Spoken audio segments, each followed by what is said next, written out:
Mi alma tiene sed de Dios.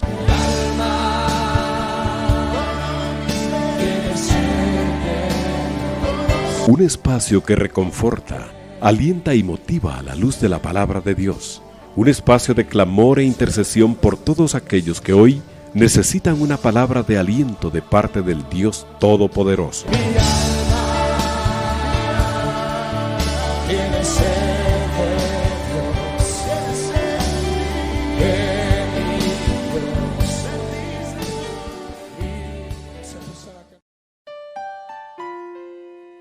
Hermanos, muy buenas noches, bendiciones de parte de nuestro Dios Todopoderoso a cada uno de ustedes que están acompañándonos en esta oportunidad o que lo harán en forma posterior siguiendo la transmisión en diferido en nuestros canales de YouTube en este su programa de Mi alma tiene sed de Dios. Gracias con el Señor por el privilegio, la oportunidad que nos da de poder estar con ustedes a esta hora de la noche. Estamos en el estudio de la palabra del Señor, específicamente un tema al que le hemos puesto la fe y el vivir por fe. Y hemos estado estudiando al Padre en la fe, al hermano Abraham, nuestro Padre Abraham, en lo que él llevó a cabo entre los capítulos 12 al 24 del libro de Génesis. En el programa anterior, pues el Señor nos regaló un momento precioso en el capítulo 14, donde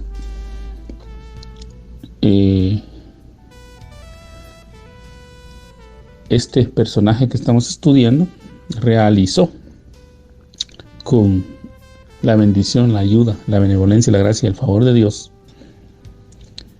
el librar a su sobrino de una banda de merodeadores o de personas que se dedicaban a robar, a saquear territorios.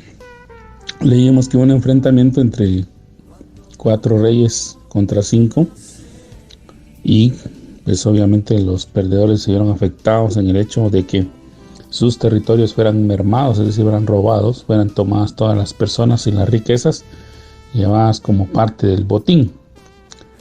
Entre ellos pues iba el sobrino de Abraham, Lot, con sus bienes y con su familia. Entonces en el capítulo 14 vimos que el Señor le concede a Abraham el hecho de poder formar un ejército, un pequeño ejército, un ejército no muy grande, pero ni tampoco muy experimentado por lo que se lee, pero que con la bendición de Dios permitió que Abraham y esos 318 hombres que fueron armados para llevarlos a la pelea en el capítulo 14 del libro de Génesis 14:14 sería la cita, logran rescatar a todos y cada uno de aquellos que fueron llevados cautivos. Para los que hemos estado siguiendo los estudios, amados hermanos, usted sabe que en el capítulo 13 Abraham y Lot se separan. La escritura, la Biblia nos deja ver con mucha claridad que Lot empezó a sentar sus tiendas, dice la escritura, empezó a establecerse camino a Sodoma hasta que en determinado momento se hizo parte de la población de Sodoma y Gomorra. Derivado de ello fue que cuando esta banda de salteadores, de merodeadores que derrotaron a los reyes que tenían en Sodoma, Gomorra, Adma, Seboín y Bela, cuando fueron derrotados, parte de estos reyes se abalanzaron sobre las poblaciones, sobre Sodoma, sobre Gomorra, sobre Adma, Seboín y Bela, y tomaron pues cautivas a las personas, los bienes, etcétera, etcétera, como parte del botín de guerra. Entonces Abraham le fue informado de lo que había sucedido y él pues clamando al Señor seguramente, teniendo esa comunión que él tenía en el altar de Dios, suplicándole a Dios el auxilio divino, recibe de parte de Dios la estrategia para ir y liberar de ese cautiverio no solamente a Lot, no solamente los bienes de Lot, sino a todos aquellos que habían sido tomados durante la guerra. Pues vamos a continuar ahí en el capítulo número 14, verso 16 en adelante. Vamos a continuar, vamos a terminar la lectura de ese capítulo, y dice: y recobró todos los bienes, y también Lot, su pariente, y sus bienes, y a las mujeres y demás gente. Cuando volvía de la derrota de Kedorlaomer y de los reyes que con él estaban, salió el rey de Sodoma a recibirlo al valle de Sabe, que es el valle del rey. Entonces Melquisedec, rey de Salem y sacerdote del Dios Altísimo, sacó pan y vino, y le bendijo diciendo: bendito sea Abraham, el Dios Altísimo, creador de los cielos y de la tierra, y bendito sea el Dios Altísimo que entregó tus enemigos en tu mano, y le dio a Abraham los diezmos de todo. Entonces el rey de Sodoma dijo a Abraham: dame las personas y toma para ti los bienes. Y respondió Abraham al rey de Sodoma: he alzado mi mano a Jehová, Dios Altísimo, creador de los cielos y de la tierra, que desde un hilo hasta una correa de calzado nada tomaré de todo lo que es tuyo, para que no digas: yo enriquecí a Abraham, excepto solamente lo que comieron los jóvenes y la parte de los varones que fueron conmigo, Aner, Escol y Mamre, los cuales tomarán su parte. Entonces, amados hermanos, pues a estas alturas ya hemos visto, analizado un poco la vida de nuestro padre Abraham, del padre en la fe Abraham. Y hemos visto que es un hombre de altar, un hombre de oración, un hombre como usted y como yo, que también se equivoca, amados hermanos. Pero que no es mi propósito, bajo ningún punto de vista, criticarlo, ¿verdad? Porque yo he escuchado pues algunas predicaciones que enfatizan ciertos aspectos de la vida de Abraham, que seguramente usted también ya escuchó, amados hermanos, y que ya creo que tenemos en claro de lo que debemos de aprender, de lo que debemos hacer y no hacer, ¿verdad? Es decir, qué reglas seguir y qué actividades no realizar porque no son del agrado de Dios. Yo creo que eso ya lo tenemos claro. Y yo quiero irme un poquito más allá de lo que ya otros hermanos muy respetables, que tienen años en el Evangelio, han predicado. Y como le digo, con la tecnología que hoy se tiene, usted puede buscar predicaciones acerca de la vida de Abraham, y yo sé que va a encontrar muchas que hablan sobre su vida matrimonial, algunos que nos hablan sobre algunos aspectos de la relación en las finanzas, en la economía, en las relaciones sociales, etc. Yo entiendo que todos esos ángulos de aplicación los tiene la Escritura, y no me voy a tomar en esta oportunidad tiempo o minutos del programa para hacer otra enseñanza sobre los errores de Abraham, sino que simple y sencillamente quiero en esta noche enfatizar lo que es la fe y el vivir por fe, porque es Abraham el que precisamente nos enseña eso. Es más, nuestro Señor Jesucristo, como lo vimos en uno de los programas anteriores, en el Evangelio de Juan, dice: si fueran hijos de Abraham, las obras de Abraham harían. Y la más importante que hemos destacado hasta hoy, amados hermanos, es que Abraham obedecía a Dios, tenía comunión con Dios, platicaba con Dios, buscaba estar en cercanía con Dios y obedecía a Dios. Y si Dios le decía vete para allá, él hacía caso, tal vez con sus dudas, sus temores, como usted y yo, amados hermanos, porque el hecho de que nuestro hermano Abraham esté en la Biblia no lo hace él un ser invulnerable, ni alguien intocable. Ese es el término que estaba buscando, alguien que no cometa sus errores, sino que es alguien como usted y como yo, que cuando viene una instrucción, algo que es nuevo, algo que nunca hemos hecho, algo que hemos experimentado, el ser humano siempre le tiene miedo a lo nuevo. Y Abraham, al igual que usted y que yo, pues seguramente cuando recibió la instrucción de parte de Dios de hacer ciertas actividades, pues él tenía temor, pero aprendió a escuchar la voz de Dios, aprendió a obedecer a Dios, aprendió algunas veces escuchando a Dios y otras veces desobedeciéndolo, tristemente, ¿verdad? Decidió experimentar en carne propia y con su familia algunas situaciones que si hubiese obedecido en primera instancia al Señor, le hubiera ahorrado algunos dolores de cabeza.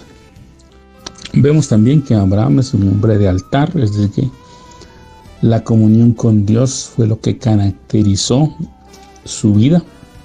Él era un hombre que levantaba altares con el efecto, o con el propósito, mejor dicho, de tener esa comunicación con Dios. Ese era el deseo de él.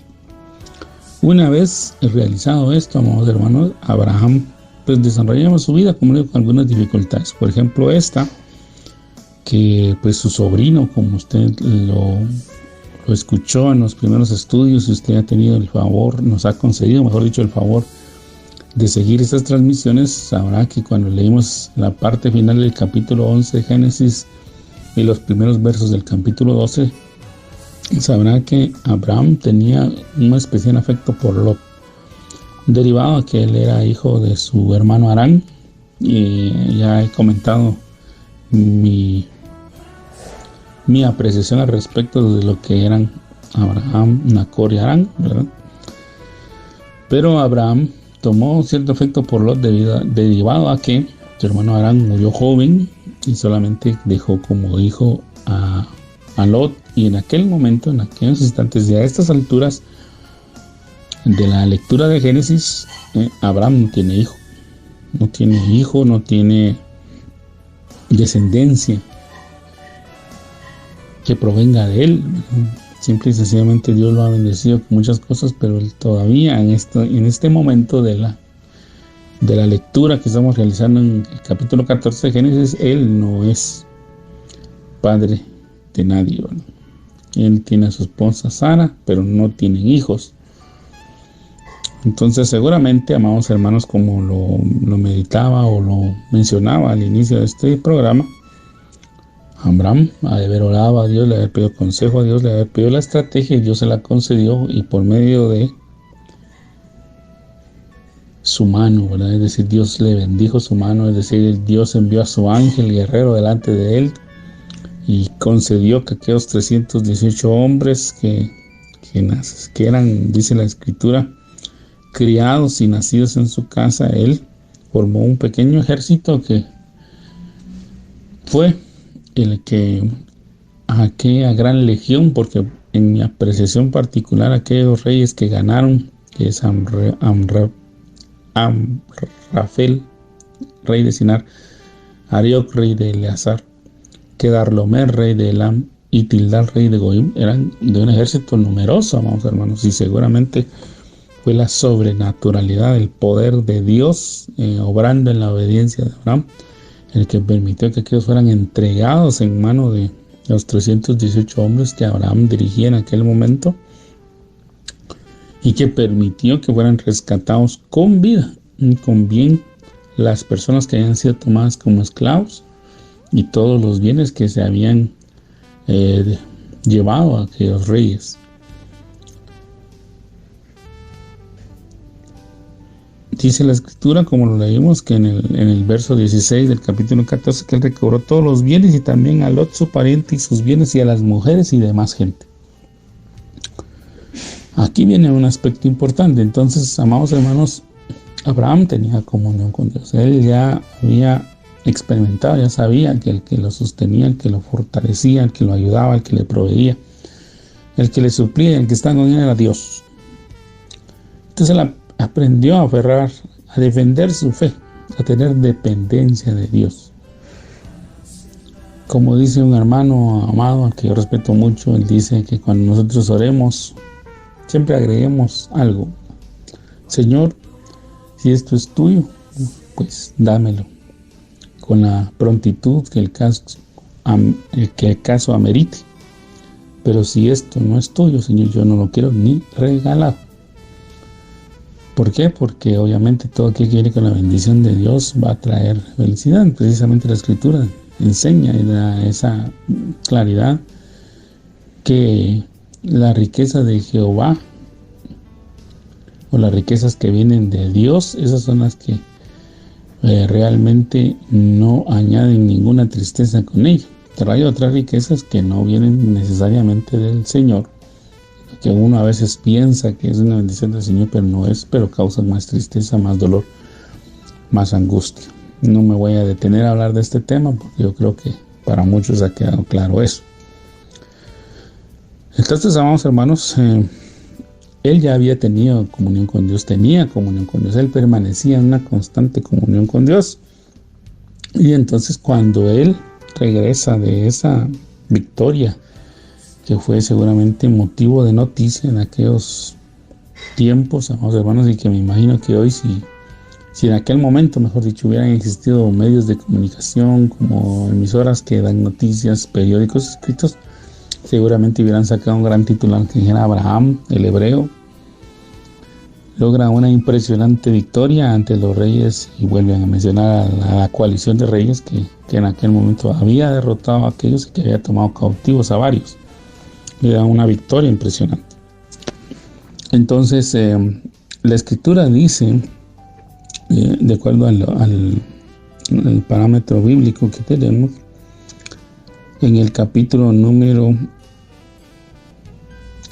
14, verso 15, verso 14, parte final al 14, y el verso 15 dice que Abraham, cuando levantó aquel ejército de los nacidos en su casa, de sus criados, lo siguió hasta Dan, quiere decir, se fue por toda la región de Israel hasta llegar al norte de Israel. Dan era la última parte habitable, o era casi que la penúltima, mejor dicho, la penúltima parte habitable previa a cruzar la frontera y llegar a Siria, a lo que es Damasco, ¿verdad? Y precisamente aquí dice que llegó hasta Dan, luego lo siguió hasta Oba, al norte de Damasco, es decir, se introdujo en toda aquella región para rescatar a su sobrino y a todos los familiares y a todos los bienes, a todos los que estaban ahí cautivos, los trajo de regreso.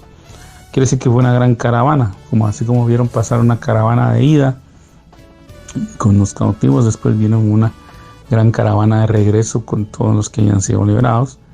Y entonces seguramente Abraham se ganaba el respeto, la admiración, o por lo menos algún comentario de todos los habitantes de aquella región que lo veían pasar con ese botín que él regresaba y que no estaba tomando él para sí, sino que quería, único propósito que él había realizado era liberar a su sobrino Lot. Ese era el propósito fundamental. Y entonces, amados hermanos, regresa y le sale al encuentro el rey de Sodoma en el valle de Sabe, o el valle del rey. Uno de los reyes que había sido derrotado y que seguramente habían tomado los escuderos, que era como la guardia personal de él, así se le denomina en la escritura. Seguramente lo tomaron y lo llevaron a un lugar seguro para que cuando se acabara el combate y se retiraran aquellas personas, lo regresaran a su palacio, ¿verdad? No sé si había un palacio o una casa real, esos detalles no nos están descritos en la Biblia, pero sabemos de que aquellas personas que ejercen autoridad tienen siempre algún lugar, una casa, un castillo. Algunos nos imaginamos un castillo, una fortaleza, pero en aquel momento quizá haya sido una casa o una aldea o un grupo de viviendas que estaban juntas y que de alguna manera representaban la casa del gobernante. Este rey, el rey de Sodoma, le salió al encuentro. Pero antes de que el rey de Sodoma pudiera platicar con él, también apareció Melquisedec, rey de Salem y sacerdote del Dios Altísimo, y le dio pan y vino. Entonces, amados hermanos, en Hebreos 7, capítulo 7, versículos 1 al 10, como ya le he mencionado, nosotros los creyentes deberíamos de leer y de tener un conocimiento bastante extenso sobre la carta a los hebreos, porque en ella nos deja ver muchos de los contrastes o de los estudios que se hicieron en su momento sobre lo que nosotros llamamos el Antiguo Testamento o el Antiguo Pacto y el Nuevo Testamento o Nuevo Pacto, ¿verdad? Ahí se hacen muchas comparaciones sobre los sacrificios que se hacían en base a la ley y el sacrificio supremo que hizo nuestro Señor Jesucristo sobre el sacerdocio que venía en la línea de Aarón y lo que es el sacerdocio de Melquisedec, el sacerdocio eterno, el sacerdocio de Dios, ¿verdad? Porque eso también se menciona en el Salmo 110. Y pues también lo que es el contraste entre la ley que fue recibida por Moisés de parte de Dios y promulgada por Moisés y todo el grupo de personas que se han encargado de enseñar, predicar sobre la ley, y lo que nosotros hacemos evangelizando, ¿verdad? Llevando las buenas nuevas de salvación que se efectuaron a través del sacrificio del Hijo de Dios, a través de Jesús, a través de Jesucristo, que es el nombre ahora del Rey de Reyes y Señor de Señores, que pronto vendrá por nosotros. Entonces, amados hermanos, si estudiamos con profundidad el libro de Hebreos, nos vamos a tener claras muchas situaciones y no vamos a permitir que de alguna manera ser engañados por esas corrientes que pretenden que nosotros como iglesia regresemos a lo que ellos llaman las raíces hebreas o los orígenes del cristianismo, con el efecto que nosotros apostatemos. Bueno, primero seamos enseñados de herejías, luego blasfememos y por último apostatemos de la fe, que eso es el propósito que ellos tienen, ¿verdad? Entonces siempre debemos de analizar, amados hermanos, debemos de estudiar y debemos de leer la palabra y sobre todo imitar a Abraham en ese sentido de tener comunión con Dios. Y Abraham era un hombre de fe, amados hermanos, pero era un hombre que también accionaba, era un hombre que era obediente. Entonces aquí pues nos haciendo un breve recordatorio de lo que el Señor nos regalaba en el programa anterior y lo que hoy estamos estudiando, amados hermanos, pues Abraham ahí se encuentra ante una situación difícil, una situación donde es tomado su familiar, alguien de su familia que es cautivo, amados hermanos, y que es llevado como prisionero. Aunque él estaba siendo llevado prisionero físicamente, estaba siendo trasladado de un territorio a otro, hoy seguramente de una manera espiritual tenemos familiares nuestros que están siendo trasladados al cautiverio de la drogadicción, al cautiverio del alcoholismo, al cautiverio de los vicios, al cautiverio del pecado, al cautiverio de la religiosidad, del costumbrismo, de la apostasía, del engaño, amados hermanos. Hay muchas prisiones que no literalmente se refieren a un cuarto de cierto metraje de ancho y de alto donde usted está encerrado tras barrotes o tras rejas, sino a alguna prisión espiritual. Personas que ahí, en ese lugar, están encerrados en la tristeza, encerrados en la amargura, encerrados en su enojo, en su frustración. Hay ese tipo de prisiones. Entonces, amados hermanos, Abraham, si fuera un hombre de fe, como a veces lo interpretamos nosotros, pues él se hubiera tirado una jornada de ayuno y oración, y no estoy menospreciando eso, sino que lo que quiero enfatizar, amados hermanos, es que Abraham hacía ayuno y oración, pero llegó un momento en que él también tuvo que accionar, y Dios le dio una estrategia. Dios le dijo que juntara a los de su casa, que Dios le dio la dirección, la directriz en la guerra, porque uno de los nombres que muchas veces consideramos, que está en la Biblia y que se menciona en repetidas ocasiones, a veces lo pensamos como un simple adorno, pero no, es una realidad. Jehová de los ejércitos, Jehová, Shebaot, Jehová el comandante de las huestes celestiales, y también él combate las peleas, amados hermanos. Y en este caso, pues Abraham seguramente oró, clamó, pues recibió una estrategia aparte de Dios. Entonces él tuvo que accionar, amados hermanos. Él tuvo que hacer. Que ese es el punto que yo vengo enfatizando, amados hermanos, Ya he aclarado y quiero hacerlo una vez más que no en ningún momento estoy haciendo una crítica sobre aquellas personas que por condiciones físicas no pueden realizar alguna actividad o por alguna condición mental o alguna limitación que tienen en su ser les impide, amados hermanos, poder obrar, ¿verdad? Aunque hay personas que a pesar de esas limitaciones que pueden tener, la falta de una mano, un brazo, una pierna, eso no les impide de alguna manera buscar ser productivos.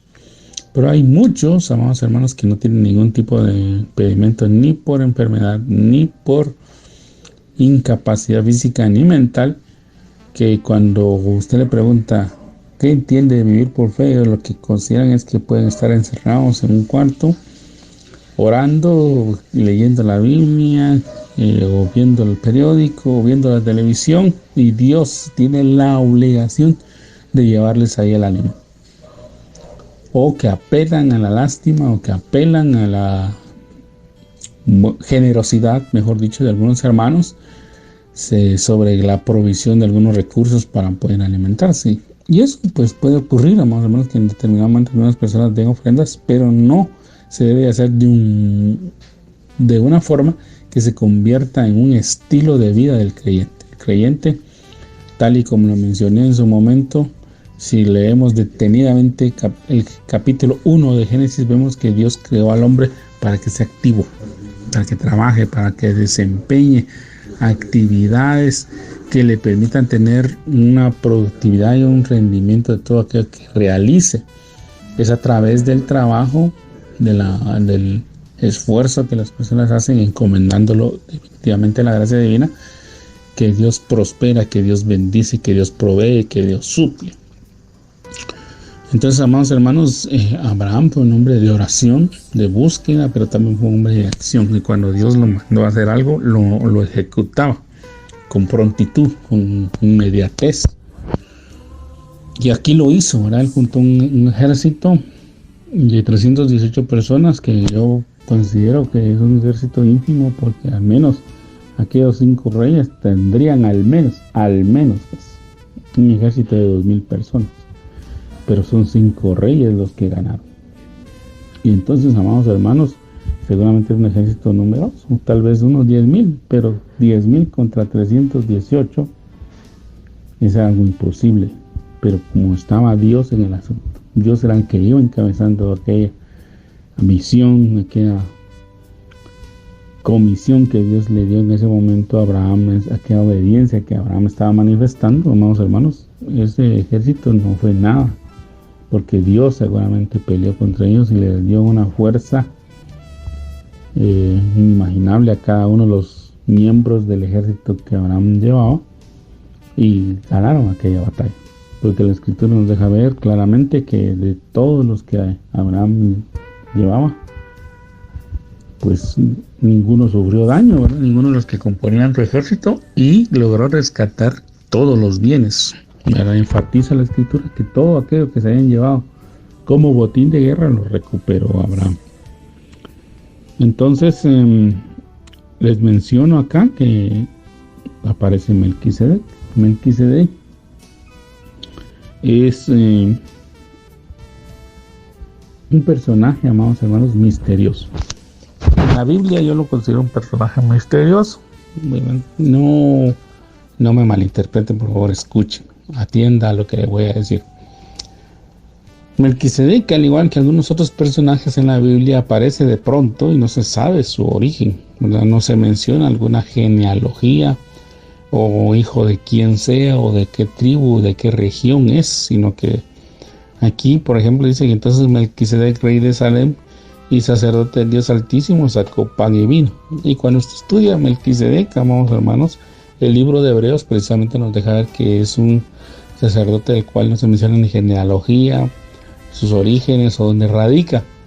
Y entonces nos deja ver que aquí está haciendo una referencia al sacerdocio eterno que ejerce el Señor Jesucristo, como lo vimos en el tema del sacerdocio en su momento. También, amados hermanos, vemos que el sumo sacerdote de nuestra profesión de fe es el Señor Jesucristo. Él es el sumo sacerdote y nosotros somos los sacerdotes que ejercemos bajo la dirección de Él. Aquí dice que significa Rey de Salem o Rey de Paz. Una de las acepciones o de las formas en que se traduce Salem es precisamente Rey de Paz o de tranquilidad. Y enfatiza que era sacerdote del Dios Altísimo. No dice que sea sacerdote de Baal o de alguna de las deidades que en aquel momento en la tierra de Canaán se veneraban. No, aquí dice claramente que era el Dios Altísimo y que sacó pan y vino. Amados hermanos, cuando vemos el pan y el vino, pues indiscutiblemente nuestra mente tiene que viajar inmediatamente hacia aquellos elementos que el Señor tomó en sus benditas manos cuando instituyó lo que hoy nosotros llamamos la Cena del Señor, y para algunos es la Última Cena o la Santa Cena, en la cual el Señor pues claramente enfatizó que el pan representaba el cuerpo que iba a ser molido y entregado por nuestros pecados, y el vino pues representaba la sangre del nuevo pacto. Entonces, amados hermanos, este pasaje, mejor dicho, nos habla de uno de los encuentros que el Señor tuvo, de que el Señor Jesús, como parte de la triunidad de Dios, tuvo con Abraham. Por eso, en el Evangelio de Juan, precisamente, cuando el Señor tiene esa confrontación con ese grupo de religiosos, y que el Evangelio de Juan se encarga mucho de enfatizar la divinidad de Jesucristo, ¿verdad? De enfatizar que el que habitó aquí entre nosotros es el Hijo de Dios, no es cualquier persona, no es también cualquier elemento, es el Hijo de Dios, y que hablaba mucho de lo que es el reino de Dios y la majestad de Dios. Entonces, amados hermanos, en ese capítulo dice que cuando Jesús le enseñaba a aquellos sacerdotes, decía: Abraham se gozó en ver mis días, en ver los días del Hijo del Hombre. Y entonces aquellos le preguntan: ¿y cómo es que tú dices que Abraham se gozó en ver los días del Hijo del Hombre si tú no tienes ni 50 años? No peinas canas, pues, o sea, tampoco. Y Abraham pues había vivido, por lo menos, calculan los historiadores, o haciendo algunas cuentas rápidas, vamos a llamar, no cuentas en detalle, pero algunas cuentas rápidas, por lo menos ya habían transcurrido 2000 años de la muerte de Abraham. Entonces, en aquel momento tenemos de recordar que no habían fotos como ahora, ¿verdad? No habían retratos tampoco, ni hablados, ni escritos, ni dibujados, como empezó a ocurrir cuando fue la proliferación del arte en la Edad Media, que nosotros le llamamos aquí. No había fotografía tampoco, entonces no hay forma de saber cómo era Moisés o alguno de los héroes de la fe, menos Abraham. Entonces, en mi apreciación particular, este es uno de esos días en las que Abraham tuvo un encuentro cara a cara con el Hijo de Dios, que años más tarde vino a salvar a la humanidad. Entonces, amados hermanos, desde acá se nos estaba dejando ver de que iba a haber un sacerdocio eterno, que nos bendice, porque precisamente eso fue lo que sucedió aquí. En el verso 19 dijo: y le bendijo, es decir, Melquisedec bendijo a Abraham, y por eso le invito a que lea Hebreos, porque ahí también dice que sin lugar a dudas el mayor es el que bendice al menor. Entonces le está dando una calidad altísima a Melquisedec, y Abraham recibió esa bendición porque esa bendición sí era válida, digamos. Y le bendijo diciendo: bendito sea Abraham del Dios Altísimo, creador de los cielos y de la tierra, y bendito sea el Dios Altísimo que entregó tus enemigos en tu mano. Le dio a Abraham los diezmos de todo. Entonces, amados hermanos, en respuesta a aquella bendición, en respuesta a aquella aparición bendita que él tiene, a ese encuentro precioso que él tiene, Abraham dio el diezmo. Aquí es la primera vez, amados hermanos, en la Escritura que aparece el diezmo. En este momento recordemos que Abraham no es ni judío, no apenas es llamado hebreo, no es considerado ni israelita, ni es considerado tampoco no está en vigencia tampoco la ley que Dios le dio a Moisés y que fue promulgada en el Sinaí, que fue el código que empezó a regir sobre Israel en tiempos de la liberación, 430 años después, como lo vamos a ver, si no es un poquito más, como unos 450, 460 años antes. Vemos acá, amados hermanos, que Abraham le entrega el diezmo a Melquisedec, es decir, ni siquiera a un sacerdote levita. No fue a Aarón, porque Aarón ni había nacido, amados hermanos, sino que Dios nos deja una enseñanza clara aquí de los pasos de fe de un verdadero creyente, y que cuando Abraham reconoció que el que venía era un sacerdote legítimo de parte de Dios, que había sido comisionado por Dios para bendecirlo, Dios le entregó, Abraham, en respuesta a ese amor de Dios, mejor dicho, le entrega los diezmos. Los diezmos son una muestra de amor y de obediencia a Dios, amados hermanos. A algunos les incomoda, amados hermanos, tristemente hoy, y como les he dicho muchas veces en las participaciones que yo tengo, el evangelio es atacado por muchos lados, y a veces nosotros los creyentes, en lugar de ir y analizar verdaderamente la escritura y ver qué es lo que Dios nos manda a cada uno de nosotros, a veces tomamos partido de personas que lo único que hacen es denigrar el evangelio. Hoy más que nunca salió una enseñanza donde todos dicen, bueno, estará el diezmo vigente, y solo se basan en los estudios de Malaquías y de que el diezmo está establecido en la ley, y se pelean y hacen escándalos por el diezmo, que no hay que darlo, que es una forma en que los pastores roban. Y lamentablemente, amados hermanos, tenemos que reconocer, ¿verdad? Porque tristemente sí ha sucedido de que hay algunas personas que no son ministros genuinos, que lamentablemente utilizan,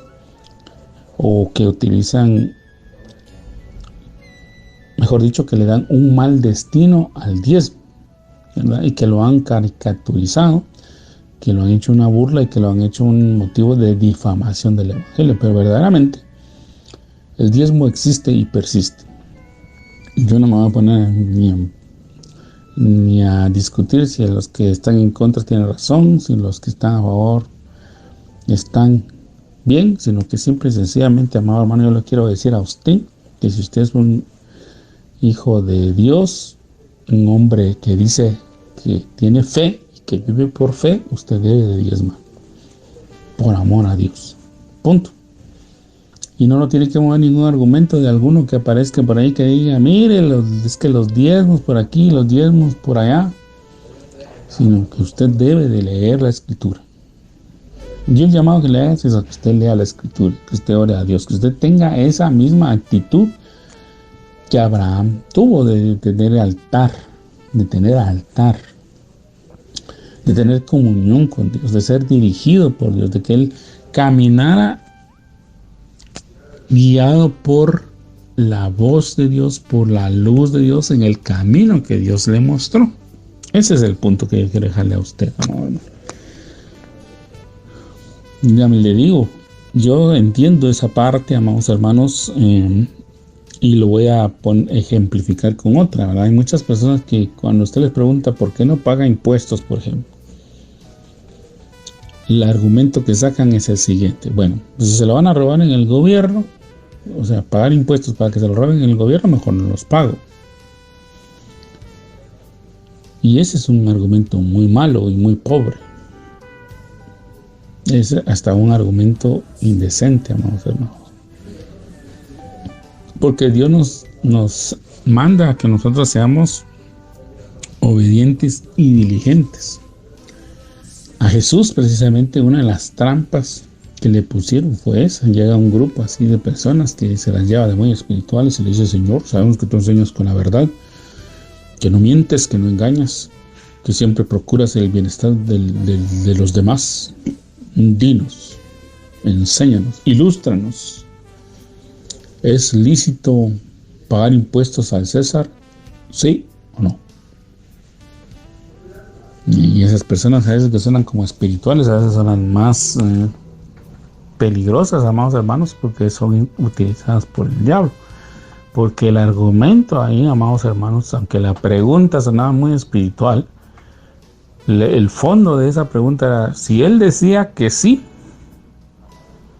el pueblo de Israel lo iba a perder, lo iba a matar, porque el pueblo de Israel no estaba de acuerdo con esa tiranía de estar pagando impuestos a los dominados. Ellos querían ser liberados, y por eso es que esperan a un Mesías, aún lo esperan, un Mesías que los liberte de la cautividad, de estar bajo la bota de algún gobierno, de alguna república, de alguna nación. Ellos quieren ser libres. Y si él decía que no, pues obviamente, amados hermanos, el pueblo de Israel estaba rodeado de romanos. Incluso los romanos fueron pioneros en lograr mezclar lo que hoy nosotros lograron poner, lo que hoy llamamos nosotros, espías, ¿verdad? Infiltrados. Logró mezclar gente de ellos entre la gente. Tenían informantes.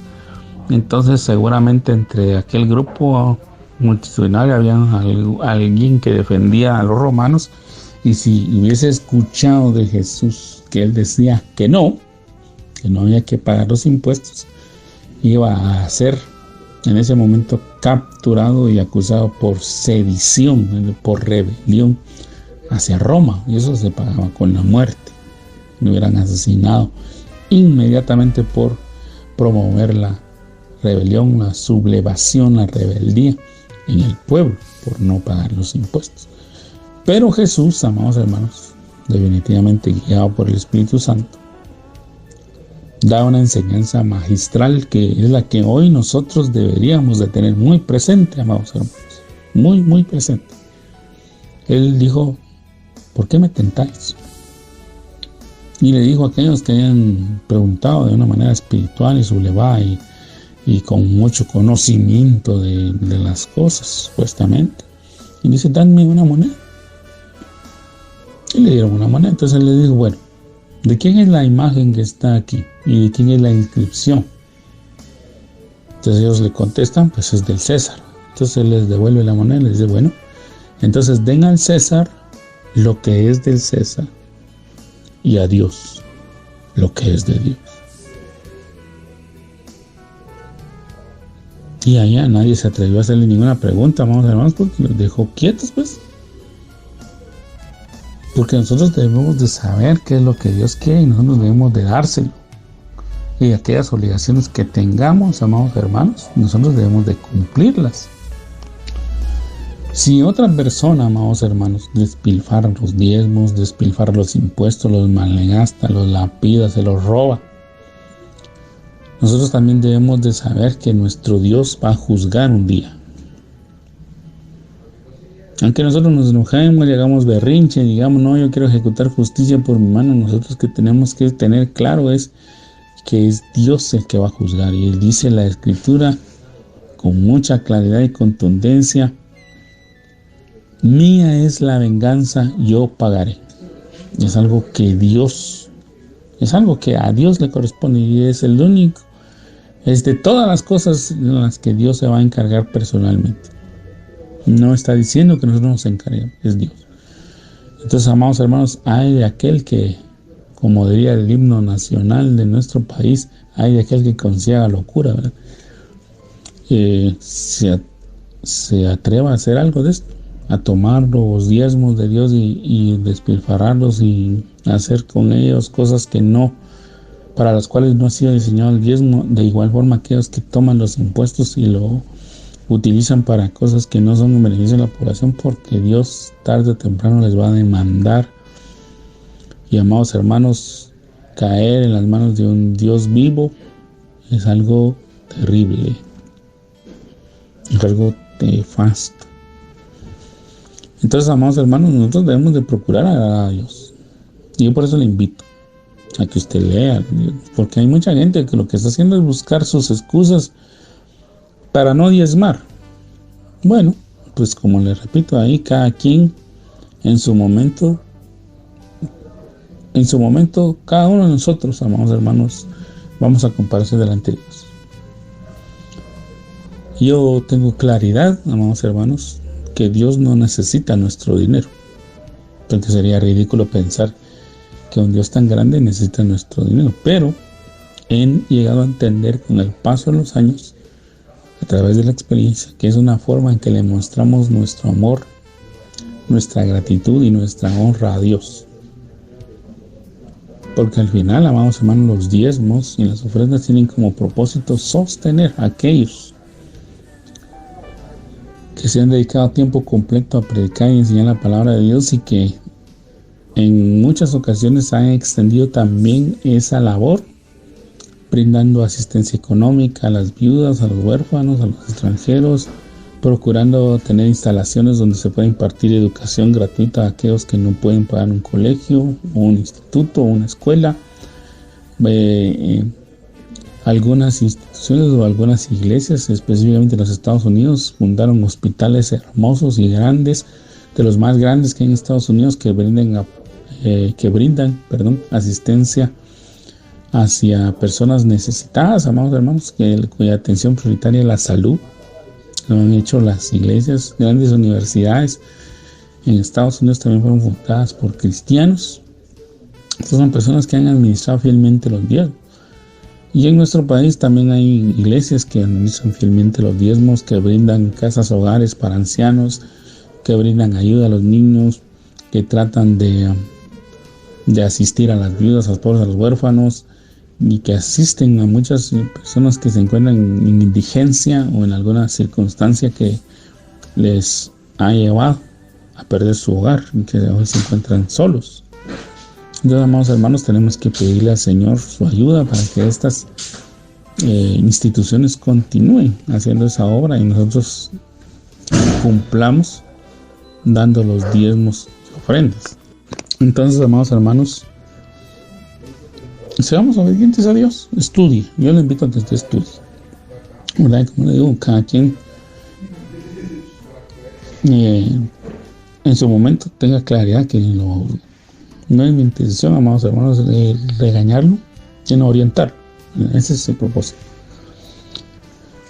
Entonces, después de ese encuentro hermoso que Abraham tuvo, resulta que aparece también el rey de Sodoma. Llegó y le dijo, ¿verdad? Le dice a Abraham: dame las personas y toma para ti los bienes. Fíjense, amado hermano, la diferencia. Abraham se encuentra con Melquisedec. Melquisedec le da pan, vino, ¿verdad? Comparten, es decir, tienen un momento de comunión. Ahí se alimentan, el pan, el vino, luego lo bendice. Y pues obviamente Abraham reconoce que eso es una administración de parte de Dios. Entonces él viene y da el diezmo. El otro entra pues de lleno y le dice: ¿sabes qué? Mira, quédate tú con los bienes, quédate tú con esas ovejas, bueyes, plata, oro, todo lo que haya recuperado. A mí lo único que me interesa son las personas. A mí lo que me interesa es esclavizar a estas personas. Entonces, amados hermanos, a veces entendemos que el Sodoma, pues lo vamos a ver más adelante. Sodoma y Gomorra se caracterizaron no solamente por la perversión de índole sexual que hubo ahí, sino también por el menosprecio a la vida humana, por el hecho de querer siempre tener esclavas a las personas. Entonces, amados hermanos, vemos aquí que definitivamente es algún encuentro que al igual que Abraham vamos a tener. O sea, de repente se nos va a aparecer un rey de Sodoma enfrente de nosotros que les va a decir: mira, entonces aquí estás pasando por problemas económicos, tienes una necesidad, ¿verdad? Porque la enfermedad, la escasez, la pobreza, la miseria en algún momento se nos presenta, ¿no? Hay algún estrecho, hay un momento que afecta y que muchas veces desespera a las personas,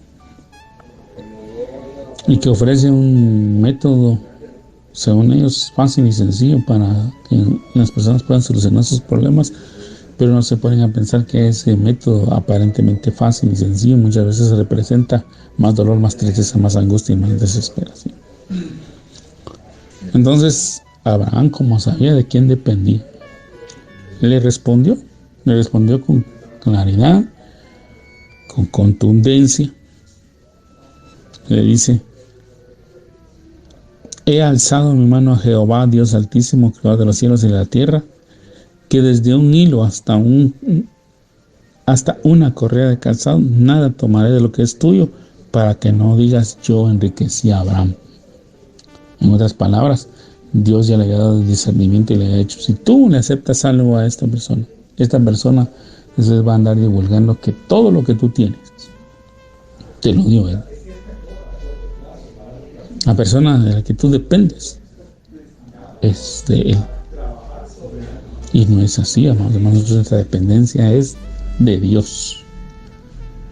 Nosotros dependemos de Dios. El hombre que vive por fe verdaderamente depende de Dios, pero como le digo, Dios premia la obediencia y premia el accionar, la fe. Por eso es que Abraham fue premiado, pues, muy reconocido, porque él obedeció, amados hermanos. Él se quedaba en su tienda, como le digo, no se quedó ahí en aquel lugar diciendo: bueno, se llevaron a mi sobrino, que Dios trate con él, algún día lo ha de devolver de regreso. No, él clamó, intercedió, pidió, ayunó seguramente, y cuando Dios le dio la luz, la dirección, le dijo: bueno, ahora ve, yo te voy a dar la victoria. Accionó, y regresa con un montón de riquezas, y lo prueba. El enemigo siempre se aparece ahí y lo prueba, y Abraham dice: no, yo sé que Dios es el que me provee. A mí Dios me da más que suficiente.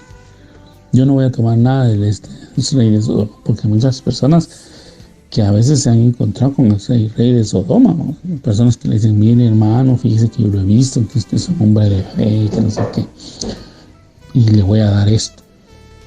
Y hay un dicho popular que dice que cuando la ofrenda es mucho, hasta el cura duda, ¿no? Hay personas que nos narran, nos comparten dentro de sus experiencias ministeriales o de sus experiencias con Dios, precisamente, que hay personas que han llegado, y al igual que el rey de Sodoma, dice: no, toma los bienes para ti. Pero esa tomada de bienes muchas veces tiene algo oculto. Mire, le voy a dar este terreno, mire, le voy a dar esta iglesia, mire, le voy a dar tal cosa. Y esa situación tiene problemas a veces legales, problemas serios, amados hermanos, y lo hacen con el único propósito de perjudicarlo a usted.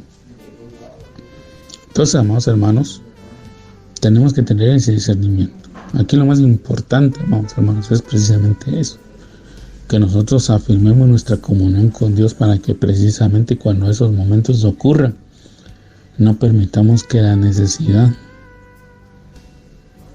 aunque la necesidad sea mucha, sea la que nos domine, sino que sepamos que Dios es el que nos provee más que suficiente. Amados hermanos, el rey de Sodoma, que es una de las figuras que el enemigo utiliza, muchas veces va a venir a nuestra vida. Pero si nosotros no tenemos, amados hermanos, el discernimiento activo, y ese discernimiento se activa única y exclusivamente estando en comunión con Dios, con el Espíritu Santo, con el Hijo, amados hermanos, definitivamente nos va a ir mal. Abraham tomó la decisión por sí mismo, ¿verdad?, de lo que a él le correspondía. Ahora a los otros que estaban con él, pues, que obviamente eran sus aliados, sus conocidos, pero que no tenían, amados hermanos, que en ese momento seguramente no tenían ninguna relación con el Dios Altísimo. El hermano de Escol, Abner, dice que a ellos sí, Abner, Escol y Mamre, pues a ellos sí les dijo: tú dale a ellos lo que tú quieras.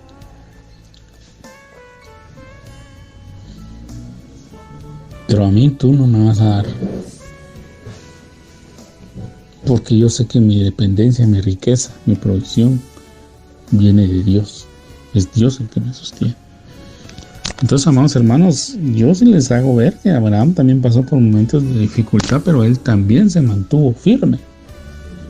Yo sé, amados hermanos, miren, yo no les estoy hablando aquí como alguien que nunca ha pasado necesidad, sino yo lo entiendo que hay momentos en que la necesidad es tan extrema, es tan complicada, es tan difícil, amados hermanos, que cuando uno tiene al rey de Sodoma enfrente, a veces uno hasta suda, porque uno se pone a pensar y a veces le pide uno mucho a Dios que lo que uno esté haciendo es lo correcto, porque a veces sí puede ser que sea una oportunidad de parte de Dios, pero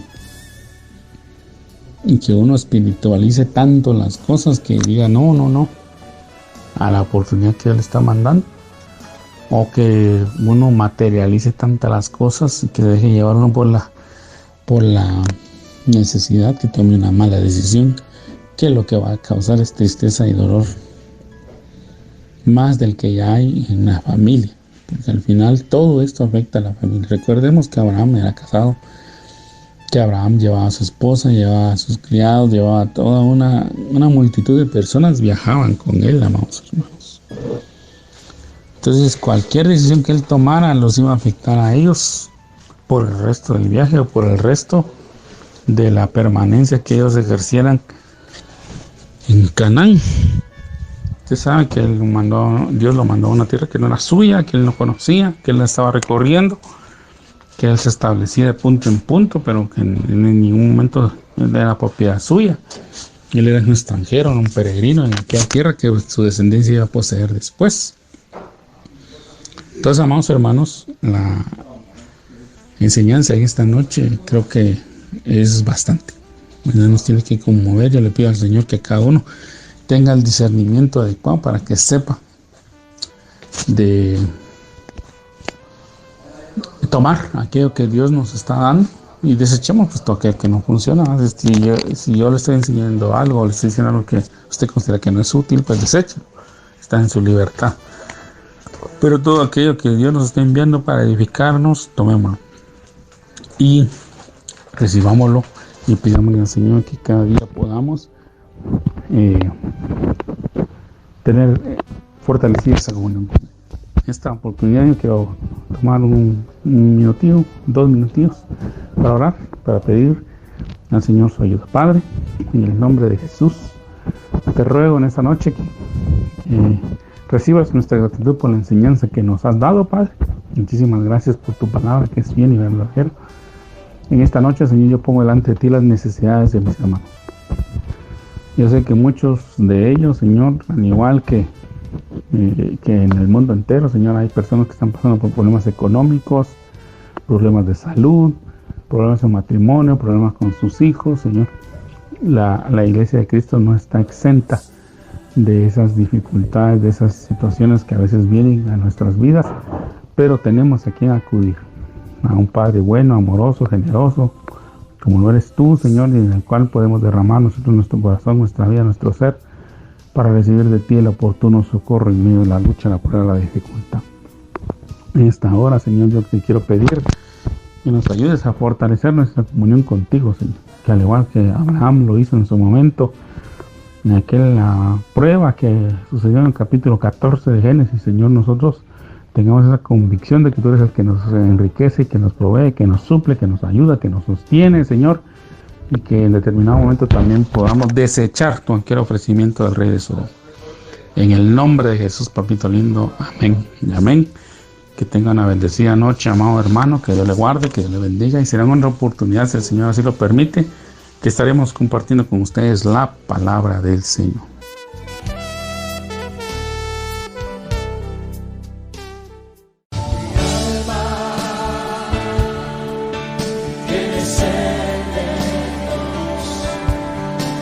Hemos presentado Mi alma tiene sed de Dios.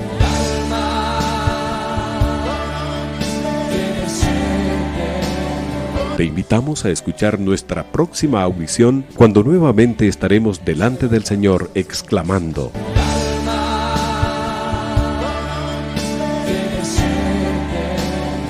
Mi alma tiene sed de Dios. No te lo pierdas. Mi alma tiene sed de